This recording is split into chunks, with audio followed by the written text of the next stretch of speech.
Welcome to episode 632 of the Entertainment 2.0 podcast, brought to you by thedigitalmediazone.com.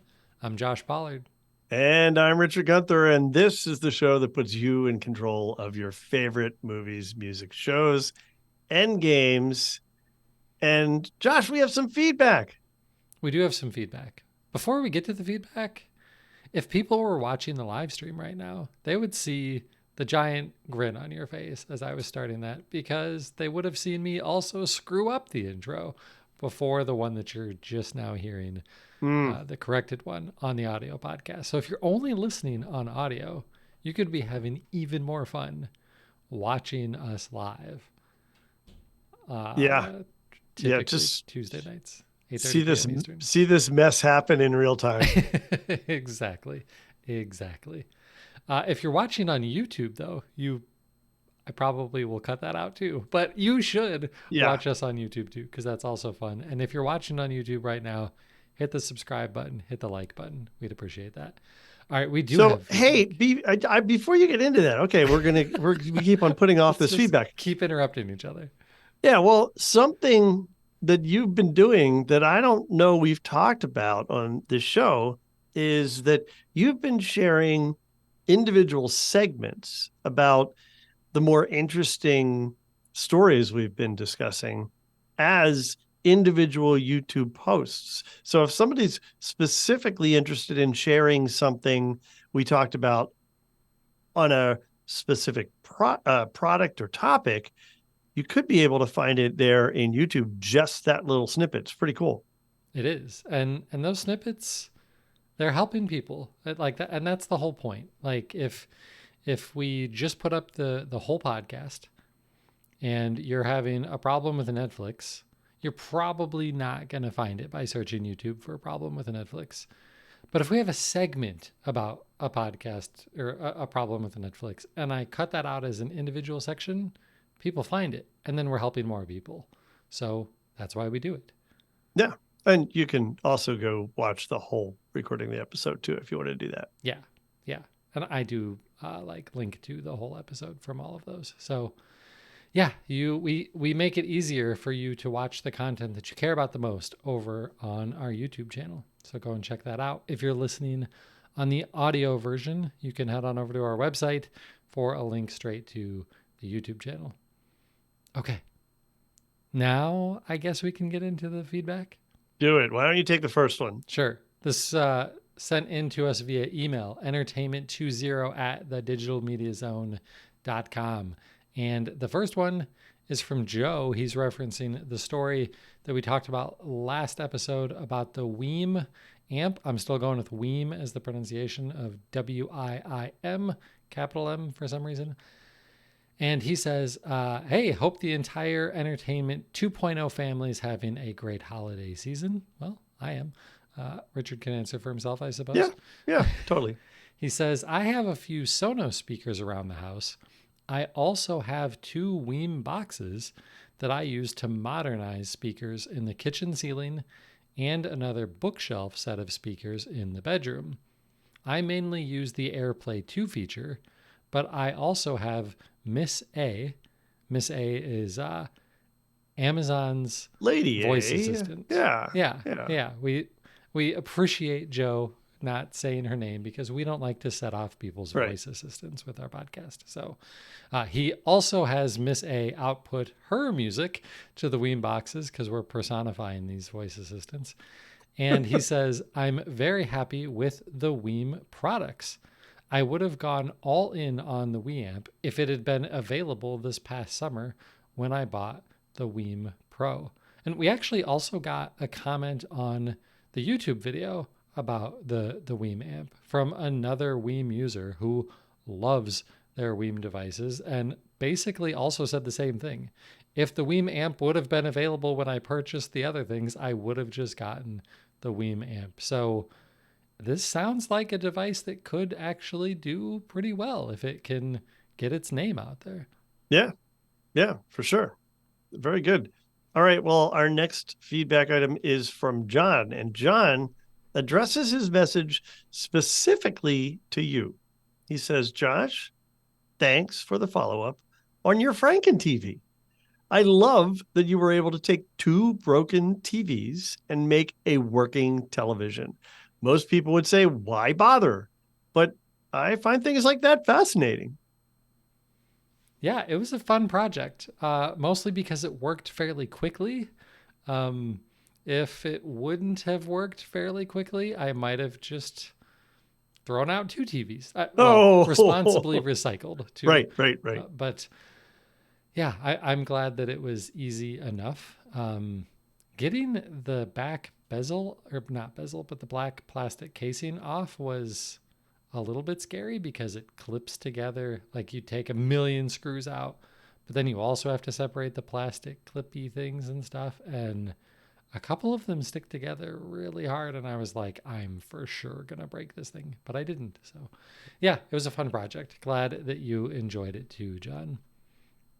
All right. Well, All if right. you want to send us some feedback for our next episode, entertainment20 at thedigitalmediazone.com is the email address, or all the rest of our contact information we'll give at the end of the show and in the show notes over at thedigitalmediazone.com. All right. So let's get into the biggest news of the week, which is really in Richard's line of the entertainment ecosystem. It's Apple stuff. Yeah.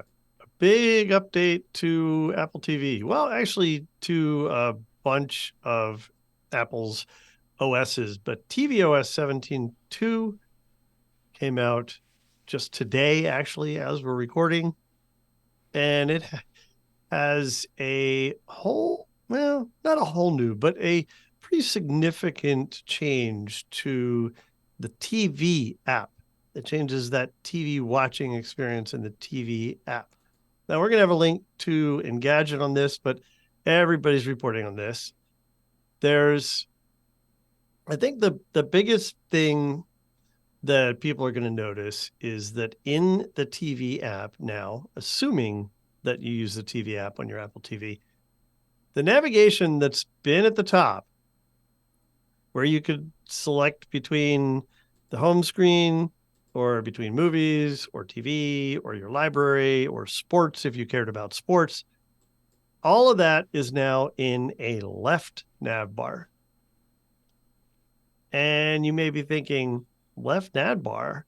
That's kind of weird. That's not really how Apple does a lot of their app primary navigation. Right. It's not how they do any of their app primary navigation on the Apple TV. This is a huge departure from the really original navigation model that came out in 1.0 of Apple TV, where you had a top bar that was your primary way of moving around between the different major sections in any given app. And whether this is going to be something they end up rolling out to the other apps or not, we'll have to see.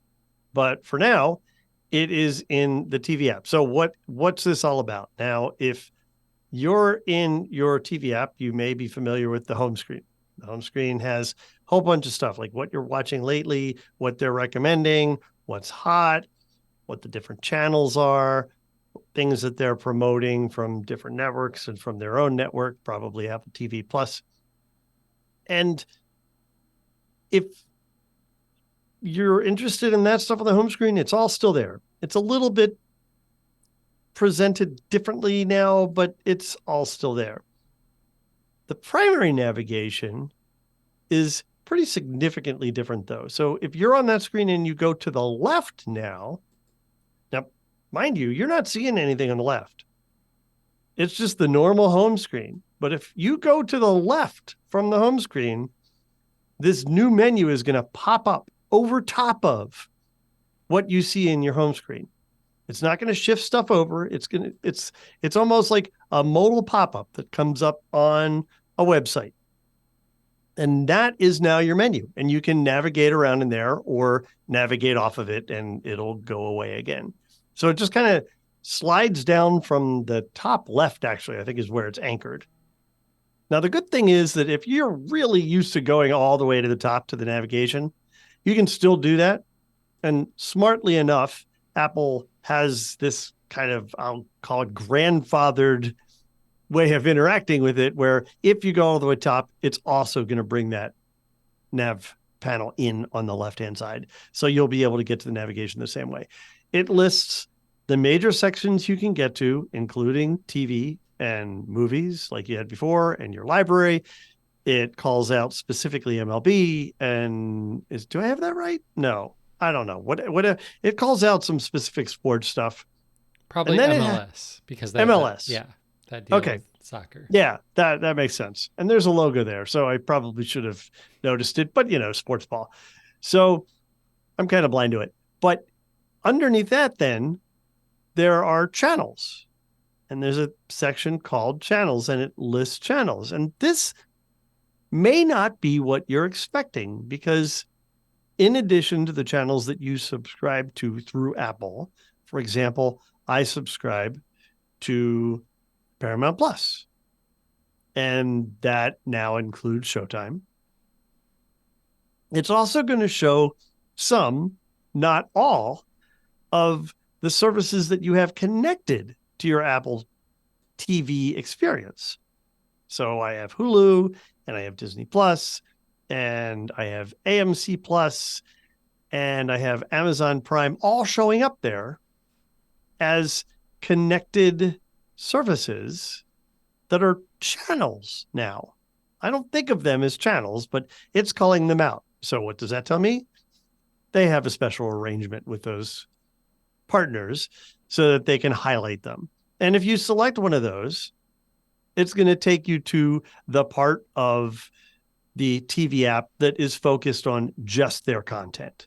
So they're really letting you drill down into that specific channel or that specific provider's content. It's actually kind of nice. It's a little bit confusing because in the past, you'd see channels, and some of the channels were things that you subscribe to, and some of the things were things that they were trying to get you to subscribe to. So there would be an upcharge to them. But this list on the left is all the stuff that you already have said, yeah, I have this. I want to be able to get to this from Apple TV.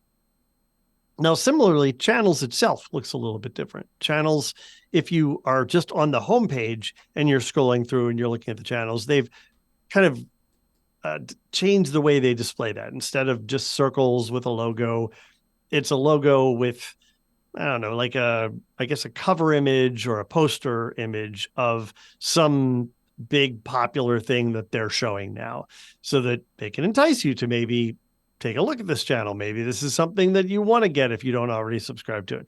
But again, that channel section is now also showing these other services that you already subscribe to, but not through Apple, if it's one of the companies that they have a deal with.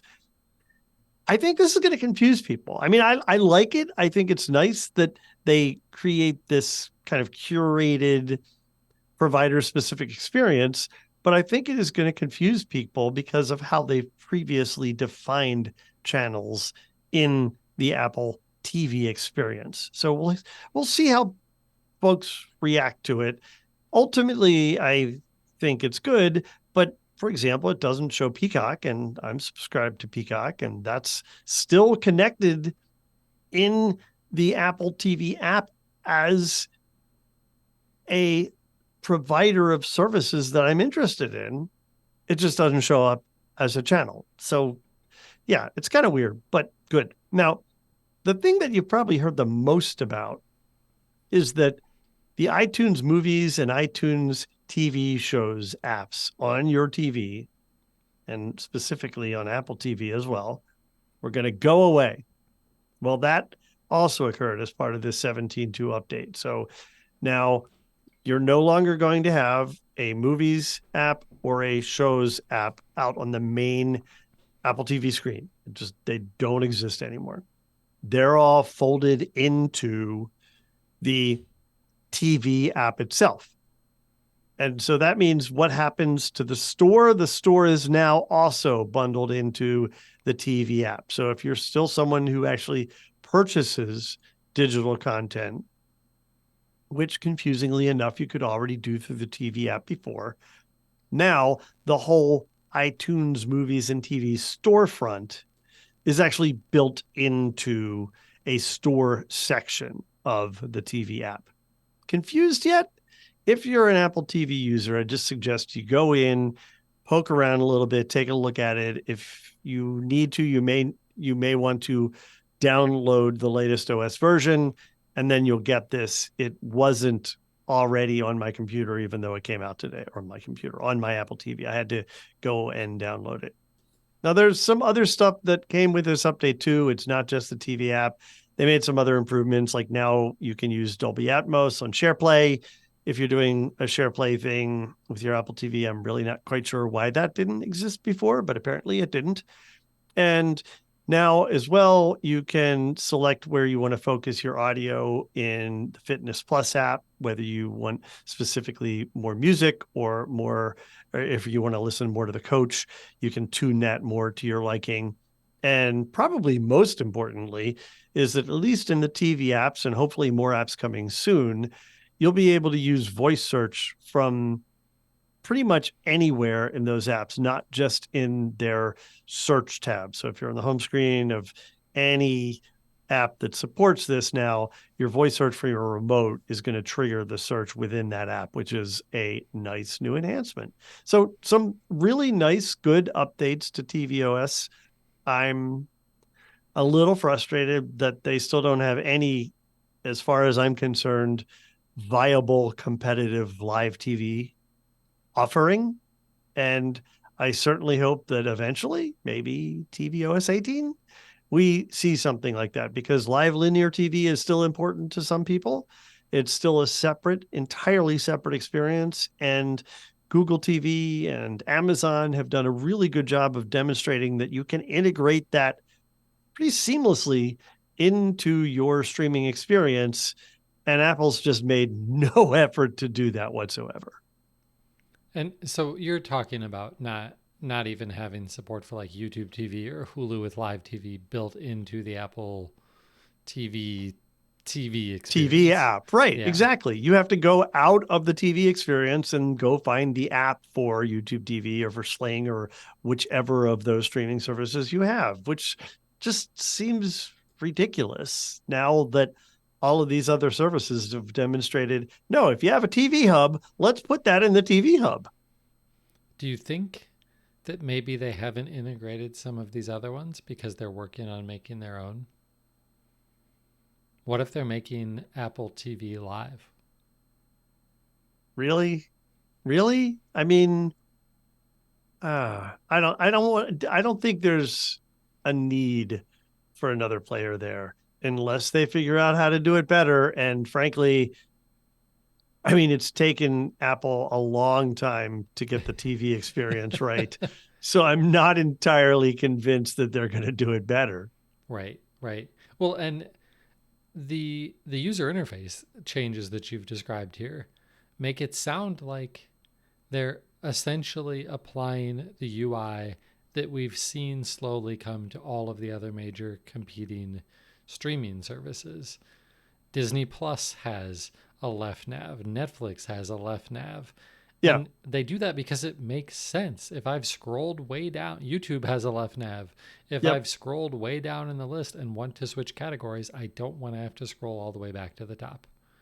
Yeah. I can see that that does make sense. I think it's going to be a little bit more confusing for people, at least initially, until they get used to it, because it doesn't show up at all. Like there's this Yeah. little bullet or kind of nub at the top left indicating that, hey, there's a menu and you can move left to go see it. And I think they even have that written on there, like go left to make the menu. You should never have to have instructions on something like that, right? Right. It should be more obvious than that. But Right. eventually people are going to get the hang of it. And what's nice about it is that it takes up zero real estate normally, because it's just out of the way Yeah. and it flies over top of the left side of the normal screen when you call it up. Right. Yeah. That does make sense, Yeah. but maybe a little bit hard to find at first. Yeah. Yeah.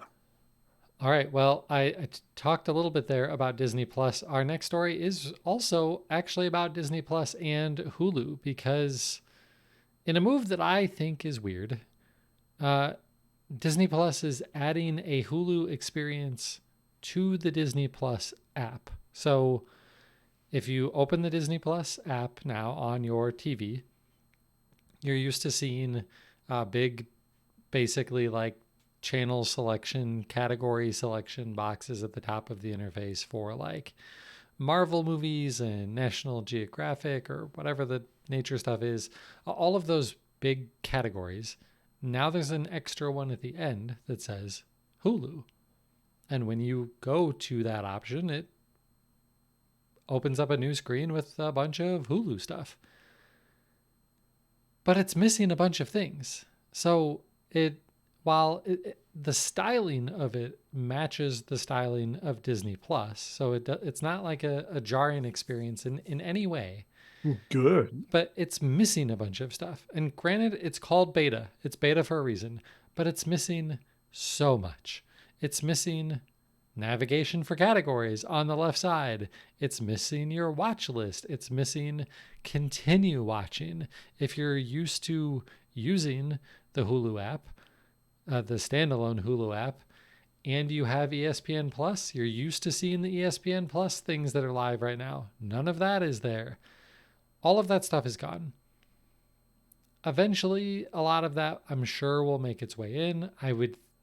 And at first I was thinking, well, eventually, because this is beta and it's not supposed to officially launch until spring of 2024, my thought was, well, they'll surely add all of these things and they will surely combine watch list and combine the continue watching functionality, and they'll figure out a really good solution for profiles, especially since Disney Plus is really targeted at kids. It's not just for kids, I know this, but they obviously have a lot of kids content on Disney, which is why it's not all the content. Right. But I'm not sure that they're going to do at least not all of those things, because they have no plans of getting rid of the standalone Hulu app. Right. That they've said that basically the point of this is we want to get Disney Plus subscribers to sign up for Hulu. So if we do this, it'll show them what Hulu is like and the things that you can watch on Hulu. Well, some of the things that you can watch on Hulu, because it doesn't show everything, because not everything is licensed to be shown inside of Disney Plus. So like there's a lot of news and hubbub about this, and yeah, it's one place to watch all of your stuff. Well, it's not one place to watch all of your stuff, and it's not a good way to watch all of your stuff. Like you're still going to have a better experience exiting the Disney Plus app and opening the Hulu app. So it's basically just for marketing to their current customers to get them to sign up for a bundle with Hulu. And if they really sucker you in to giving them all of the money by getting you to sign up for Hulu with live TV, none of that will show up inside of the Disney Plus app either. So you're absolutely, if you actually sign up for Hulu because of this, you're absolutely going to use the Hulu app still. I find all of this frustrating. I don't. And I don't really have a good explanation for why. I think from the beginning, I have, when hearing news about this, thought that this was a promotional deal, that it was them looking at Hulu as just another source. It's not like they're trying to bring the Hulu experience in. It's not like they're trying to replace your Hulu. Just like you have National Geographic content. And by the way, you may also be a National Geographic subscriber who has a National Geographic app on the same television. You could have Hulu and see some Hulu stuff as a source of content in Disney Plus. It's not intended to replace the whole thing. And I'm okay with that. I'm okay with that. I mean, I think Bob Iger has been pretty clear about the fact that he needs to make this business profitable for Disney, because the streaming business has not been profitable for them. And it needs to be something that is not such a sink for them right now. And this could be one way to get more people to either add and get a bundle, or maybe they have Disney and they're tired of the Disney stuff and they were just going to cancel, but oh, hey, there's all this Hulu stuff. Well, maybe when we cancel Disney, we should subscribe to Hulu because there's a lot of good content over there, including some kids' content. I guess. that was not any indication that I did a good job convincing you, but that's okay. Well, if I didn't already have the bundle, this wouldn't encourage me. Like, this wouldn't sway me at all. So why not? I don't like, I'm not saying that I'm being reasonable. Like, I feel like this is a fairly unreasonable frustration of mine. But I think I'm just overly bothered by the fact that it is just a marketing thing. It's not actually intended to really bring value to the user. But it is bringing value to the user by adding additional content.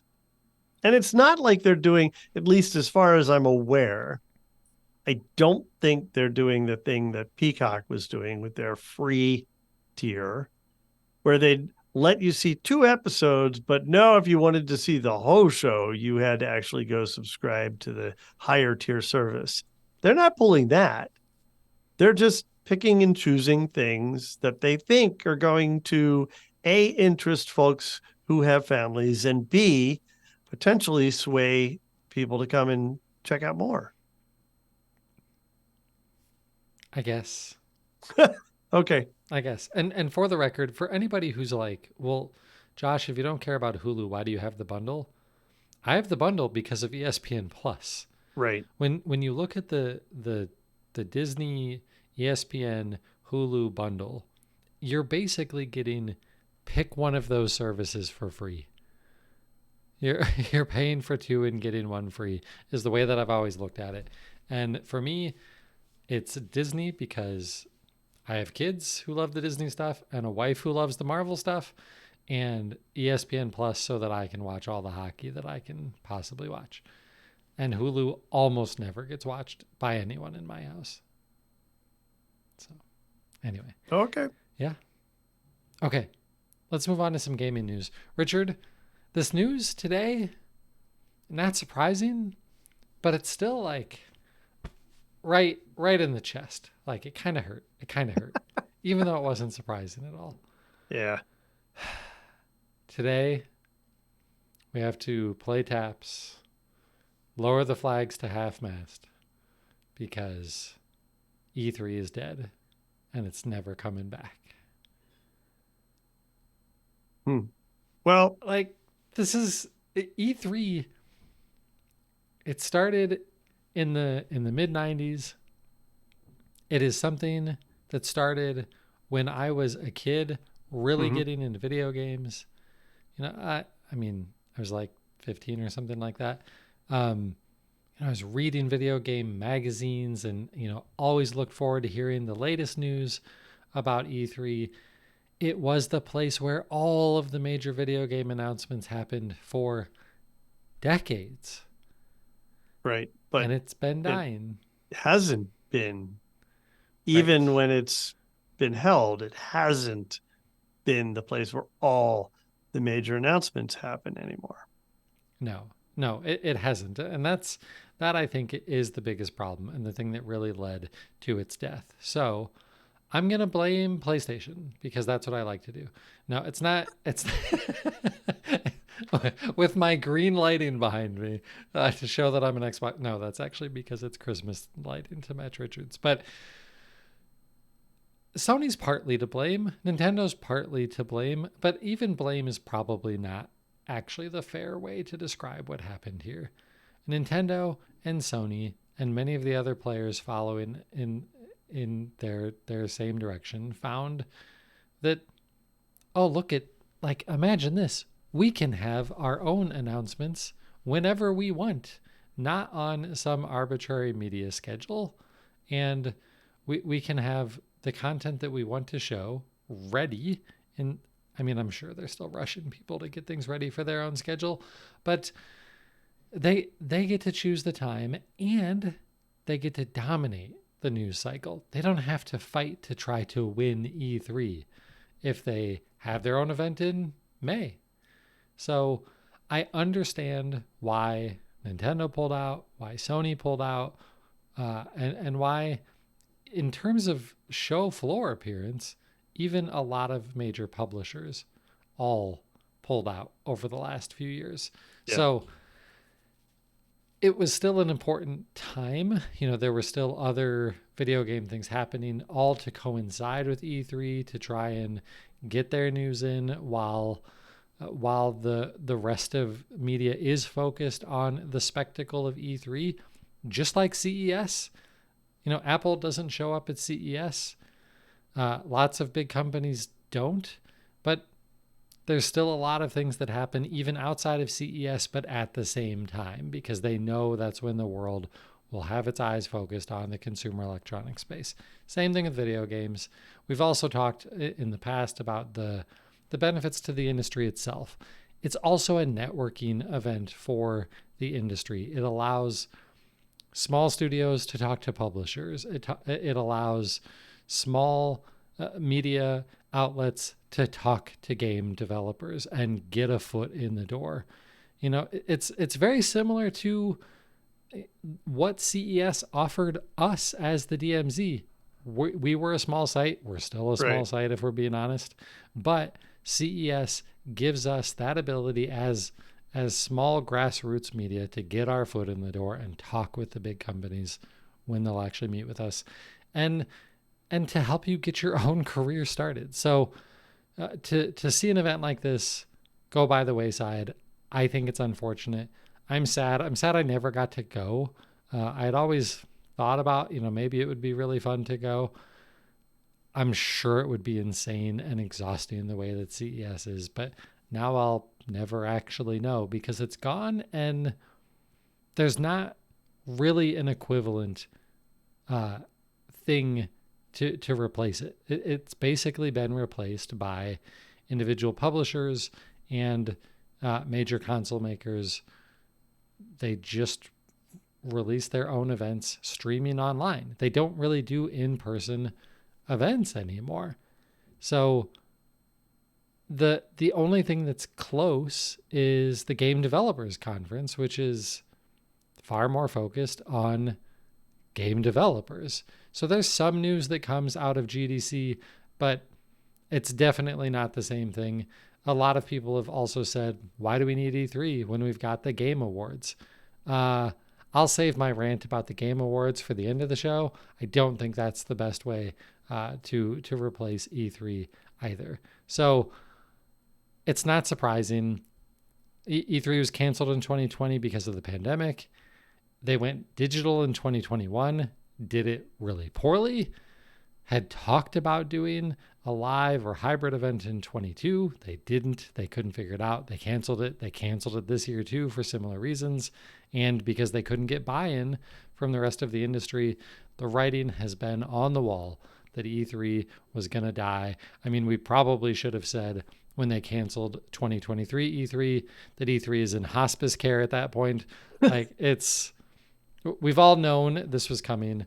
I think maybe the best thing about this is that they canceled it early enough that it gives the rest of the industry time to figure out what they're going to do in 2024.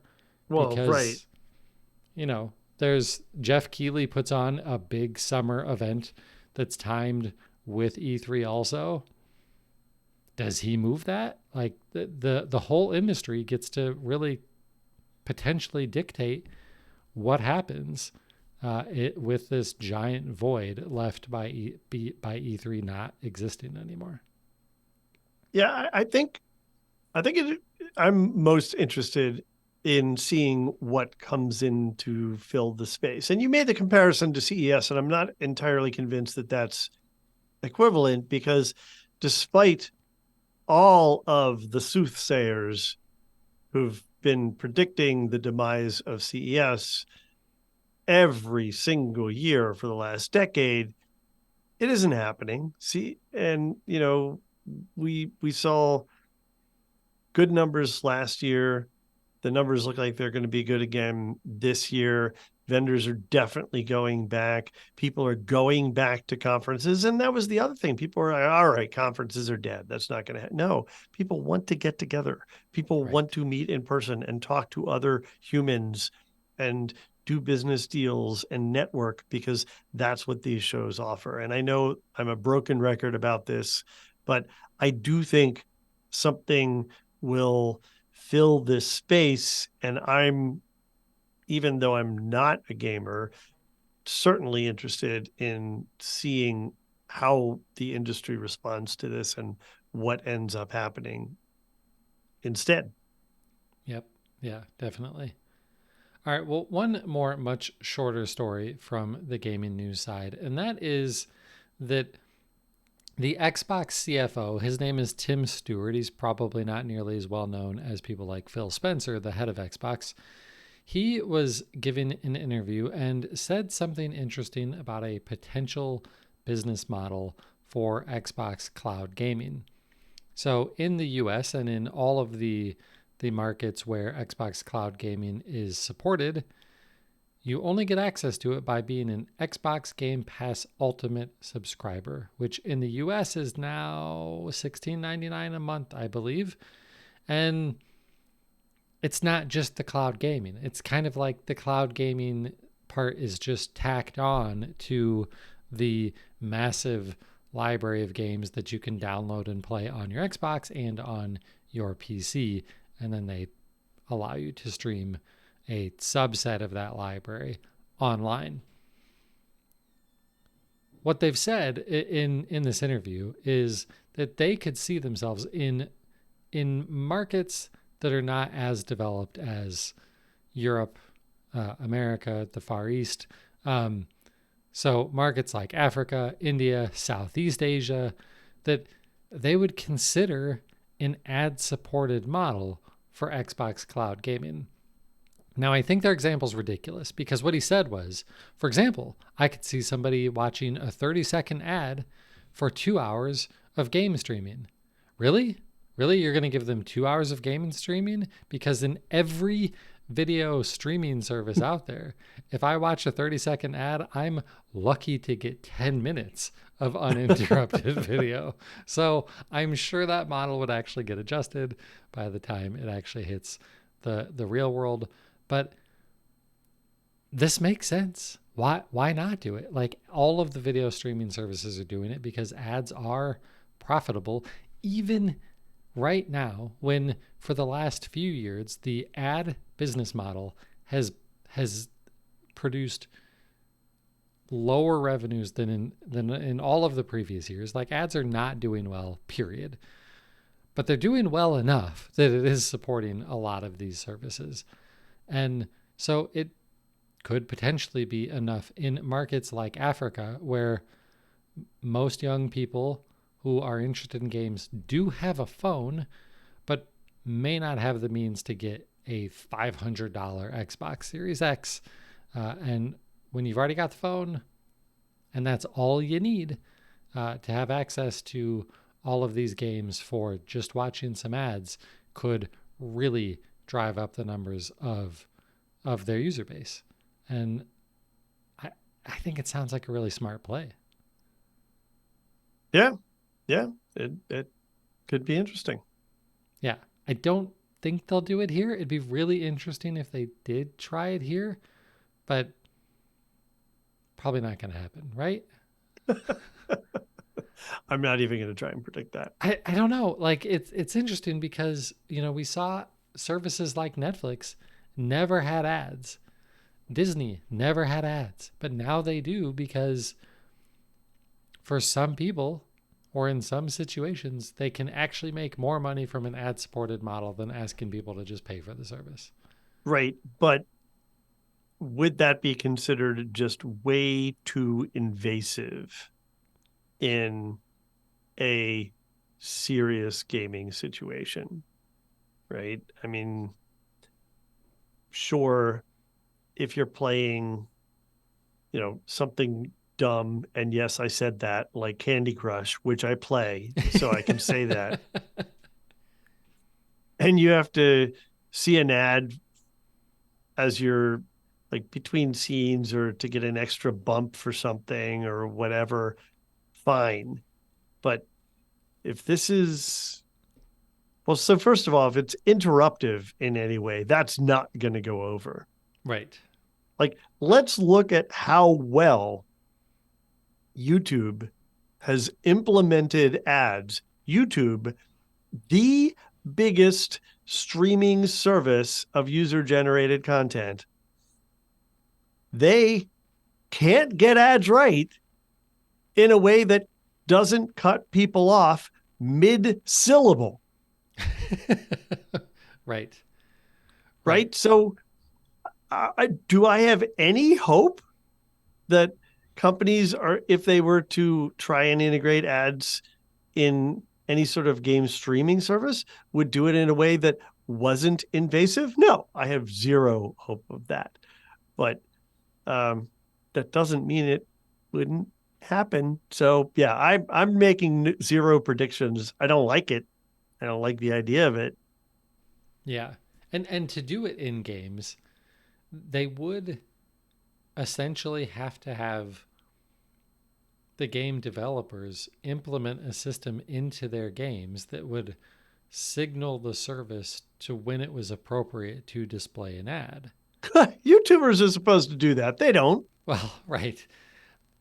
But we see that in mobile games all the time, right? Like it's finish a round of finish a level or whatever and you see some ads and things like Right. that. And we don't typically see that on modern AAA games, but you could display an ad at the end of every Call of Duty match. You could. What would make me a whole lot more concerned about that is if Activision figures out, well, we've got to put in this code for displaying ads for it to be on the ad supported cloud streaming service.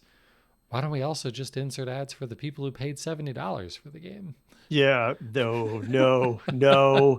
And that could happen. It could Slippery happen. slope. I know that's a lame excuse for not doing a lot of things, but serious slippery slope.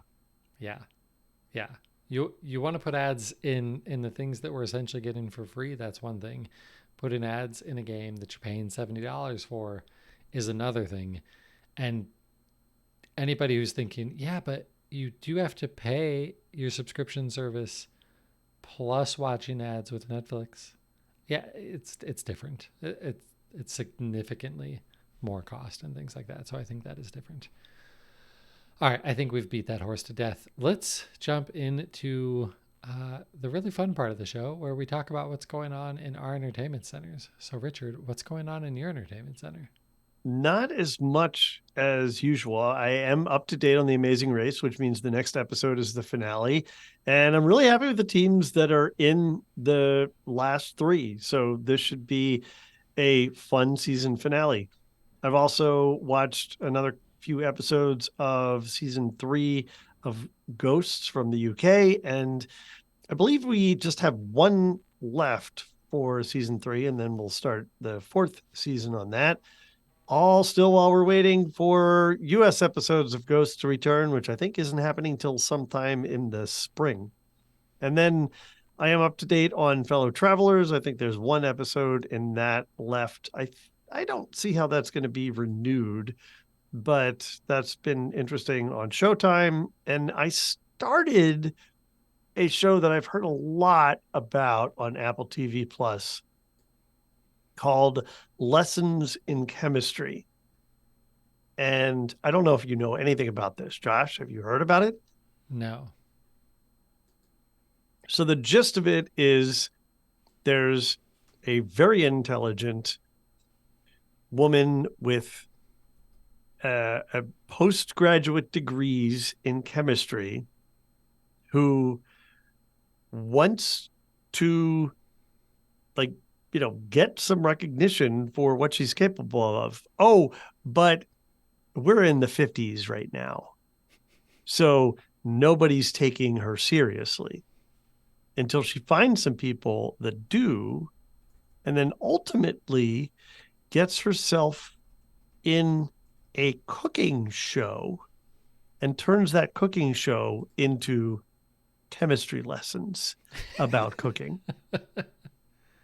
And I am loving it. I am absolutely loving it. It is so clever. It's so well done. The characters are genuine, and while they may seem like archetypes or stereotypes, I think they've done a really good job of creating interesting characters that you care about and in some cases can make fun of.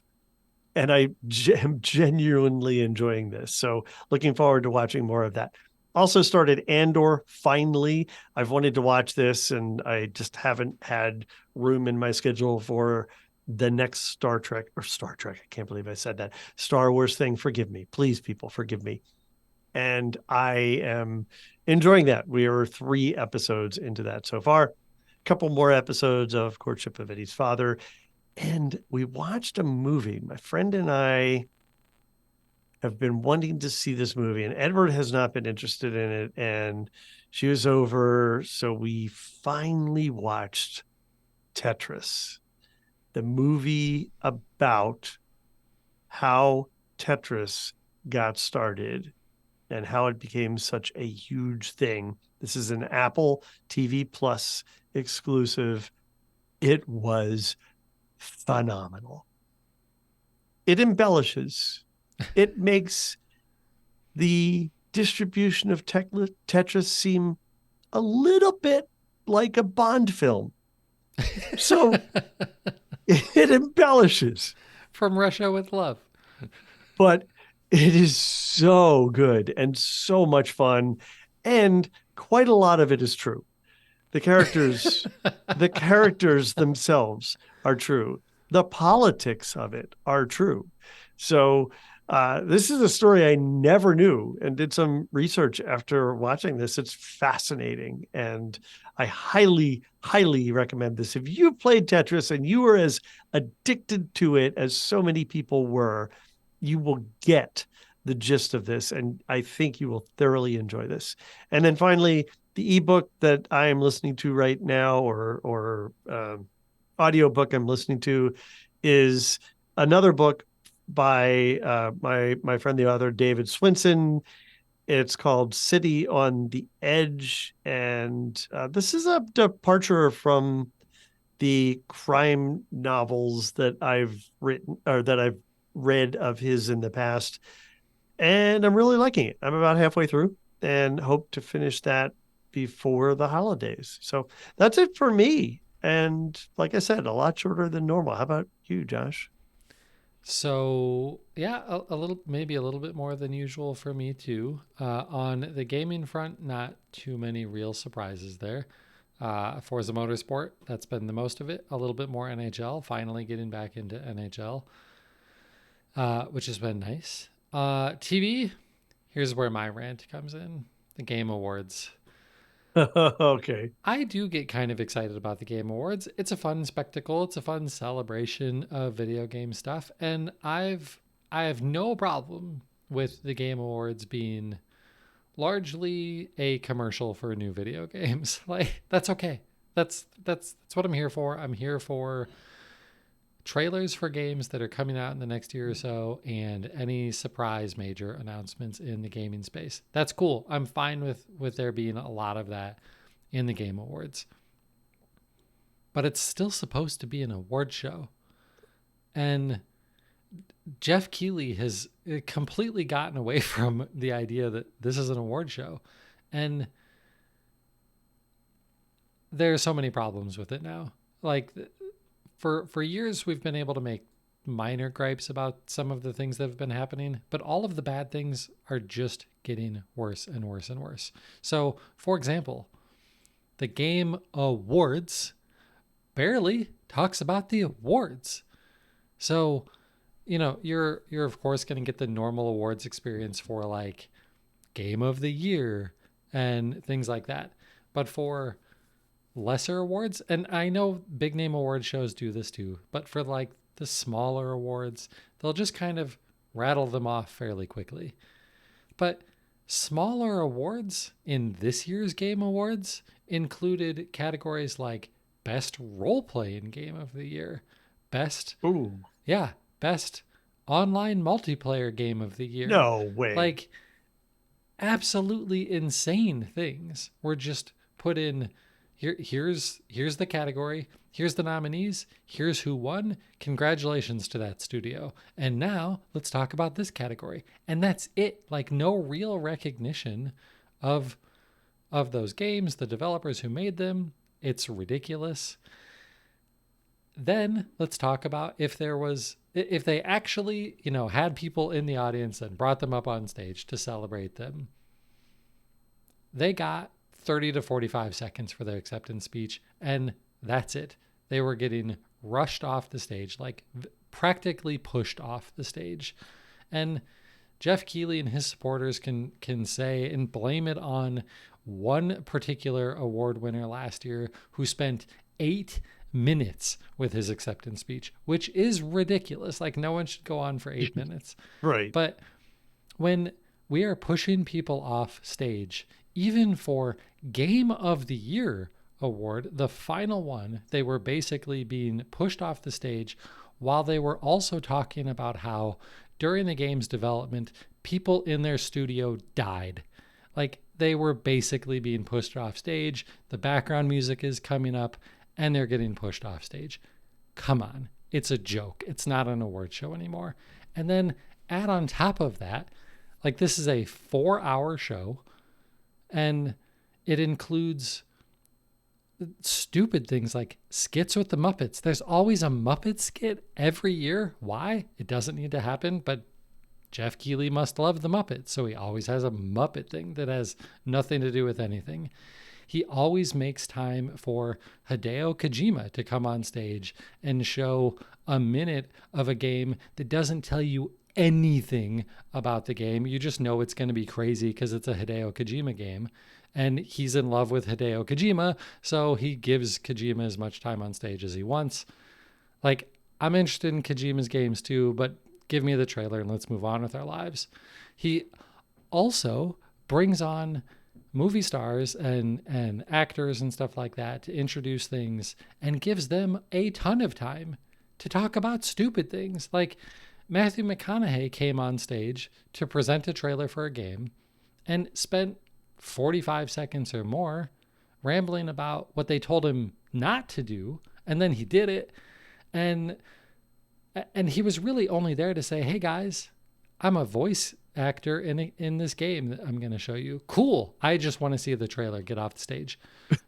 There was another host who came out. He had injured himself in a basketball game. Why do I need to know this? I don't okay, your foot's in a cast or whatever. Cool. I don't need to know the entire backstory about how when you're over 30, you should stretch.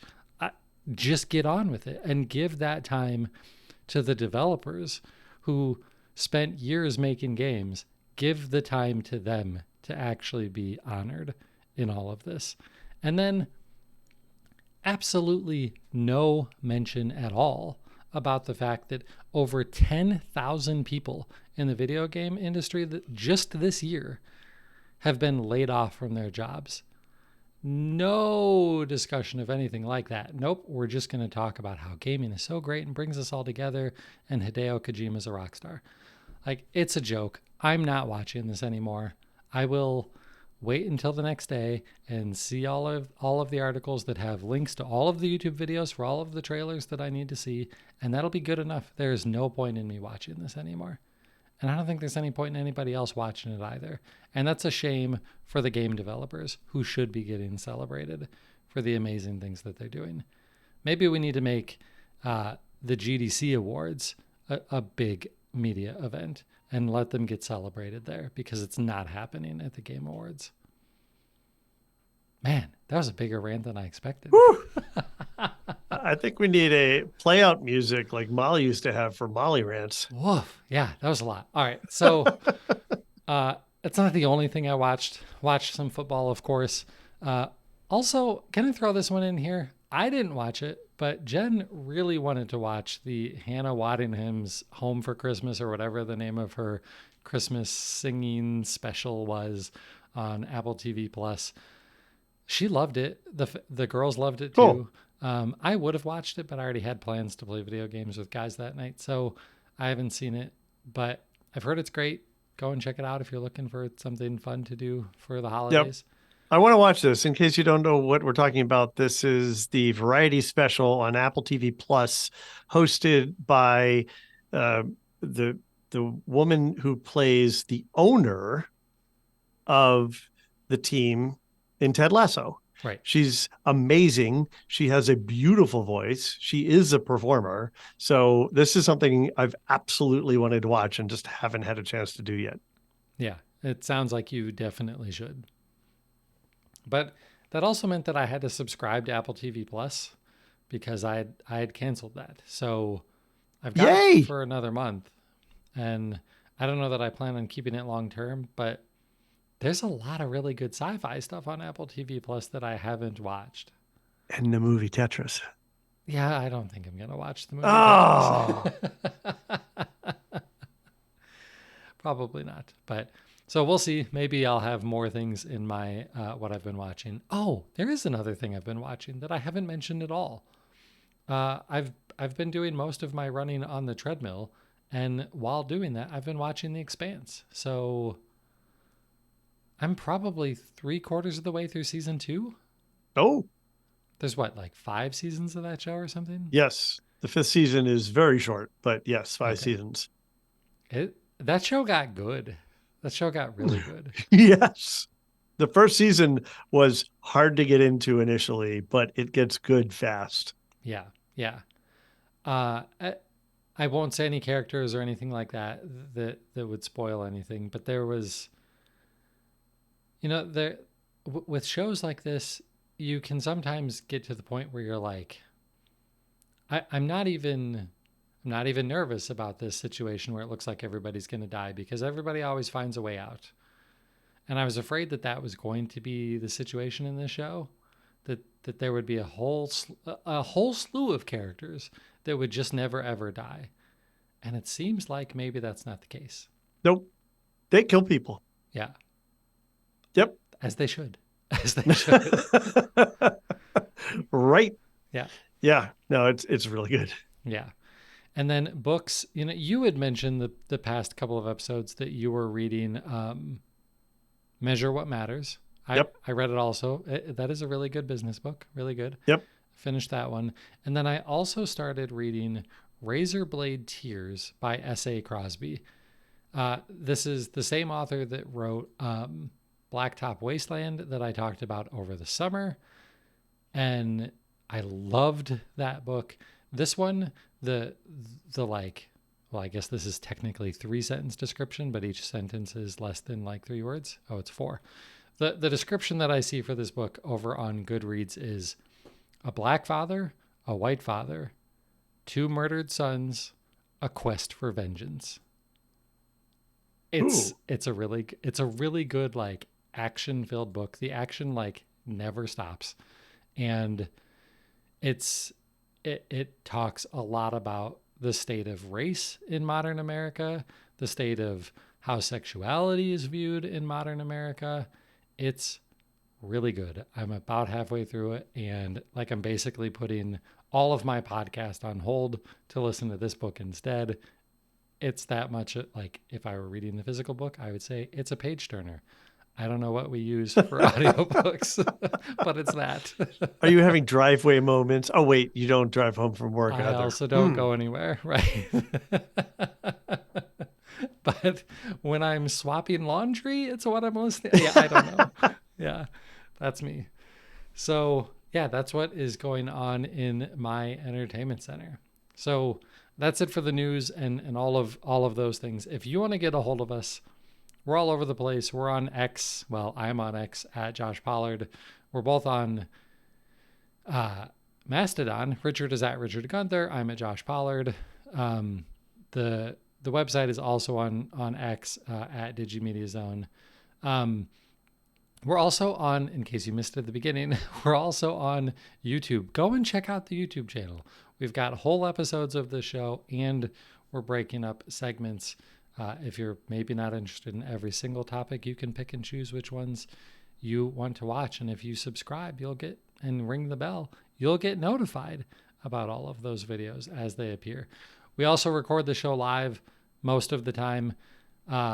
It's Tuesdays or Wednesdays, typically around 8:30 p.m. Eastern time. Follow us on social and you'll probably get notified, or just subscribe to us once you get here on Twitch, and Twitch will notify you once we go live. But that's going to do it for episode 632. He's Richard Gunther and I'm Josh Pollard. Thanks for listening to Entertainment 2.0. Adios. Goodbye.